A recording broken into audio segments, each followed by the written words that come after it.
Bismillahirrahmanirrahim. In the name of God, the most merciful, the most beneficent. Good afternoon, bonjour, assalamu alaikum, bakhair raghdai. Mr. Prime Minister, Madam Trudeau, Sophie, Mr. Speaker, members of the House, members of the Senate, distinguished guests, my parents, Ziauddin and Torpikai,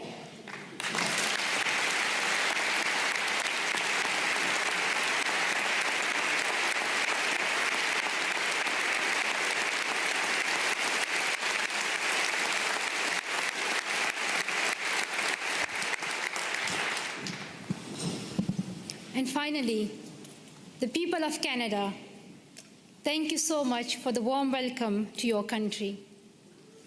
This is my first trip to Canada, but not my first attempt. On the 22nd of October 2014, my father and I landed at the Toronto airport, excited for our first visit to your wonderful country.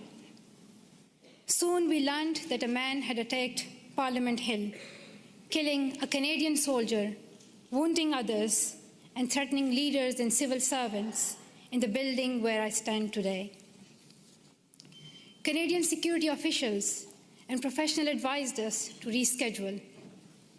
With sorrow in our hearts, we headed back to England, promising to return to Canada one day. The man who attacked Parliament Hill called himself a Muslim, but he did not share my faith.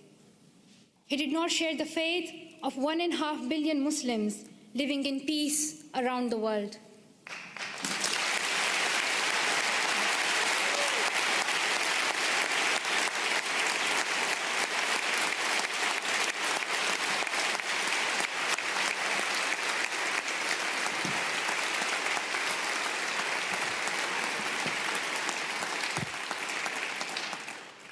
Sorry, the podium became too high, so I'm short-sighted. I couldn't read some of the words. So now I can read my speech. Back to my point that the man who attacked Parliament Hill called himself a Muslim, but he did not share my faith. He did not share the faith of 1.5 billion Muslims living in peace around the world. He did not share our Islam, a religion of learning, compassion, and mercy. I am a Muslim, and I believe that if you pick up a gun in the name of Islam and kill an innocent person, you are not Muslim anymore. You and the person who attacked Parliament Hill and all these terrorists do not share my faith. Instead,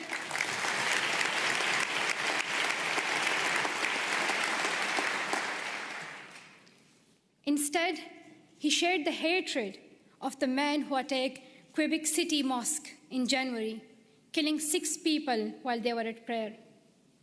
The same hatred as the man who killed civilians and police officers in London 3 weeks ago. The same hatred as the men who killed 132 school children in Pakistan Army Public School in Peshawar.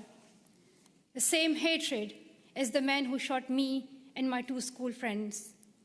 These men have tried to divide us and destroy our democracies, our freedom of religion, our right to go to school. But we and you refuse to be divided. Canadians, wherever you are born, however you worship, stand together. And nothing proves this more than your commitment to refugees. Around the world, we have heard about Canada's heroes. We heard about the members of the First United Church here in Ottawa who sponsored newlyweds Amina and Abraham. A few months later, the family had their first child, a little girl named Maria. The church decided to raise more money to bring Abraham's brother and family to Canada so Maria could grow up with her cousins. We heard about Jorge Salazar in Vancouver, who came to Canada as a child refugee, fleeing violence in Colombia. As a young adult, He's working with today's children, immigrants, and refugees, helping them adopt with the new culture and country.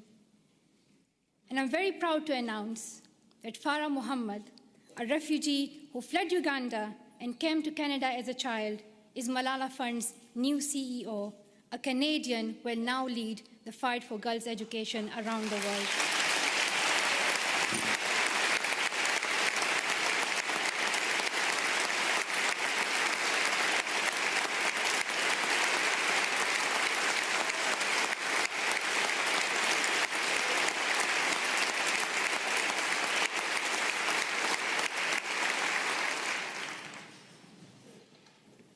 Many people from my own country of Pakistan have found a promised land in Canada, from Maria Topikai Wazir, a famous squash player, to my relatives here today.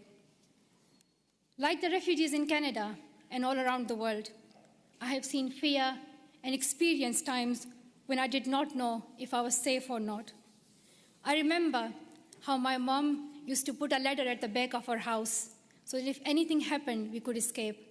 I still remember that I would read a Quranic verse, Ayatul Kursi, every night to protect our family and as many people as I could. I felt fear when I went to school, thinking that someone would stop me and harm me. I would hide my books under my scarf. The sound of bombs would wake me up at night. Every morning I would hear the news that more innocent people have been killed. I saw men with big guns in the streets. There's more peace now in my home of Swat Valley, Pakistan. But families like mine, from Palestine to Venezuela, Somalia to Myanmar, Iraq to Congo, are forced to flee their homes because of violence. So your motto and your stand, Welcome to Canada, is more than a headline or a hashtag. It is the spirit of humanity that every single one of us would yearn for if our family was in crisis.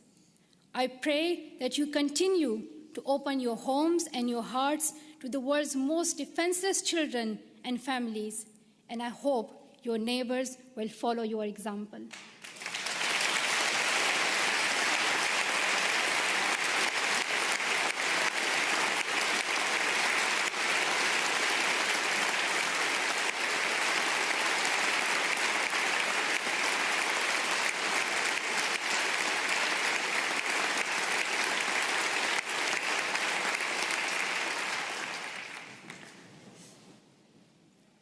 I'm humbled to accept honorary citizenship of your country.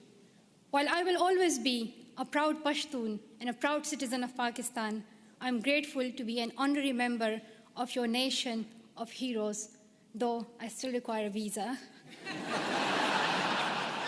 But that's another discussion.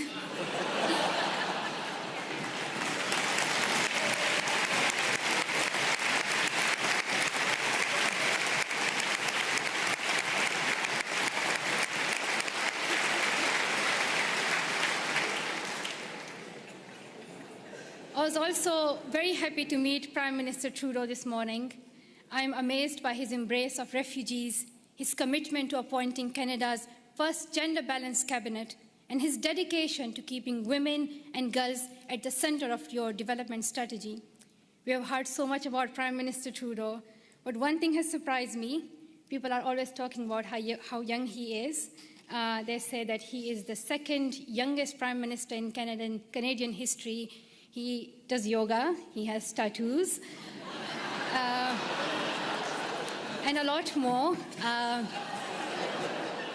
And while I was coming here, everyone was telling me, shake Prime Minister's hand and, let us know how he looks in reality. And people were just so excited about meeting Trudeau. I don't think anyone cared about the Canadian honorary citizenship. While it may be true that Prime Minister Trudeau is young and he is young head of government, I would like to tell something to the children of Canada, that you don't have to be as old as the very young Prime Minister Trudeau to be a leader.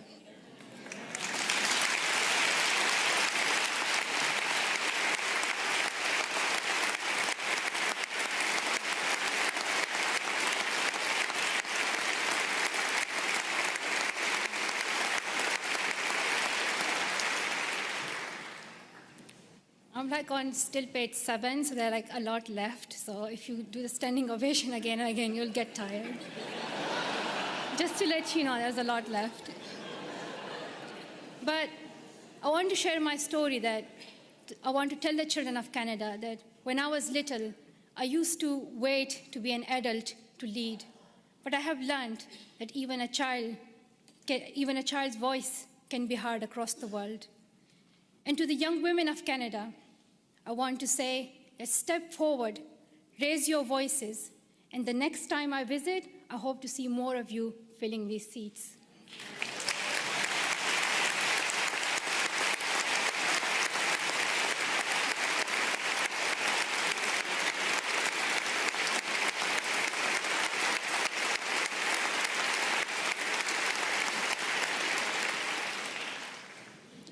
And to the men of Canada, be proud feminists and help women get equal opportunities as men.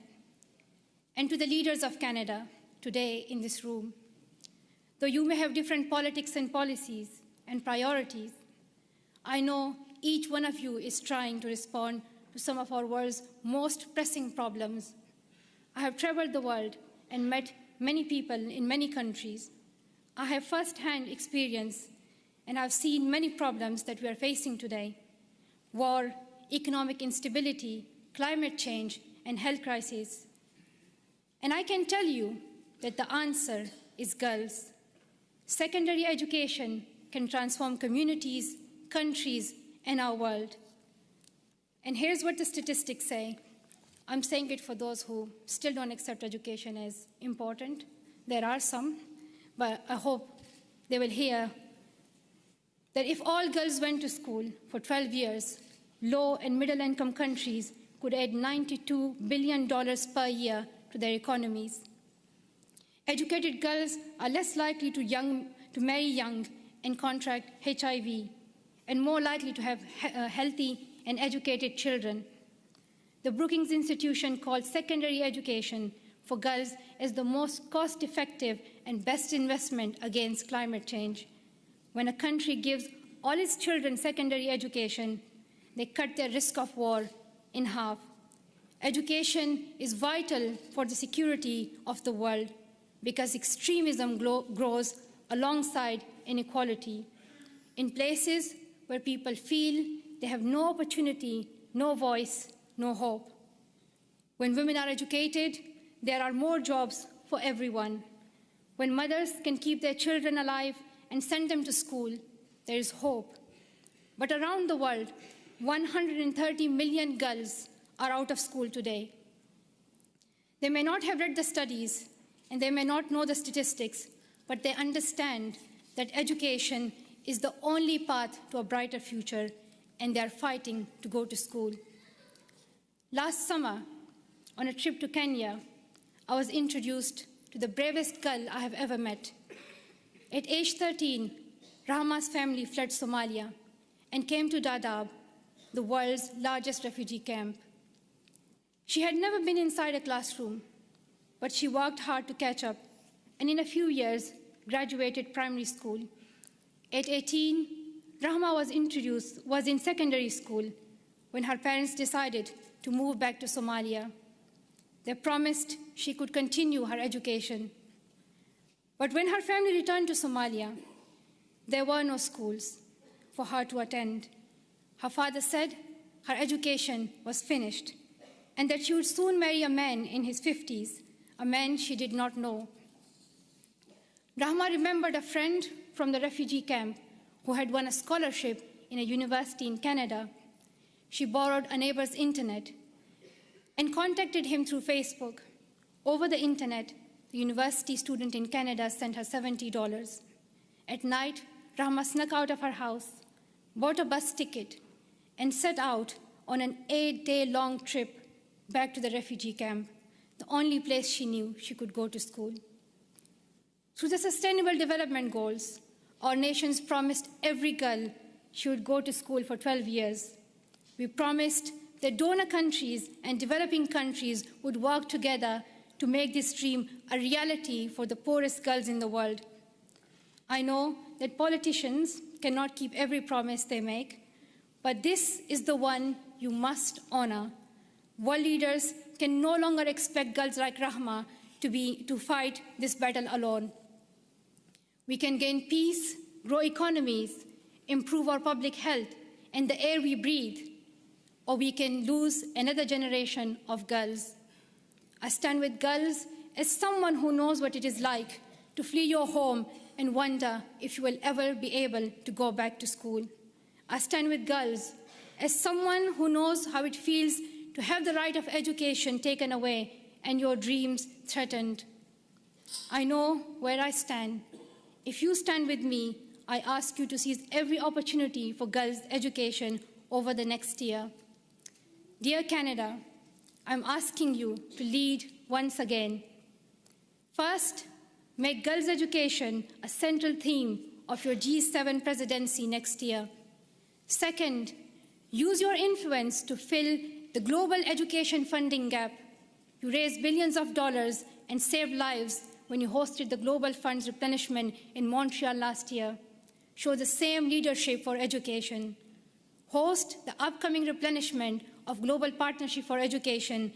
Bring world leaders together and raise new funding for girls to go to school. If Canada leads, I know the world will follow. Finally, prioritize 12 years of education and schooling for refugees. Today, only a quarter of refugee children can get secondary education. We should not ask children who flee their homes to also give up their dreams. And we must recognize that young refugees are future leaders on whom we all depend for peace.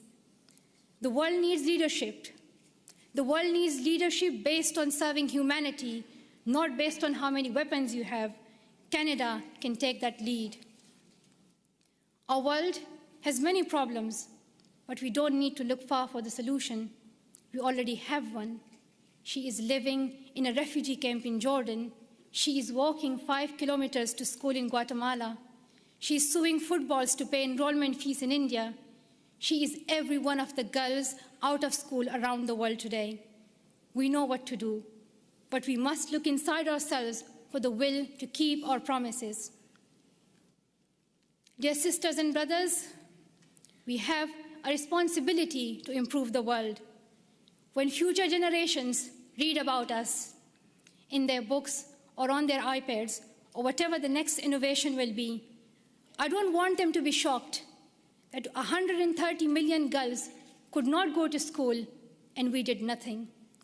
I don't want them to be shocked that we did not stand up for child refugees as millions of families fled their homes. I don't want us to be known for failing them. Let the future generations say, we were the ones who stood up. Let them say, we were the first ones.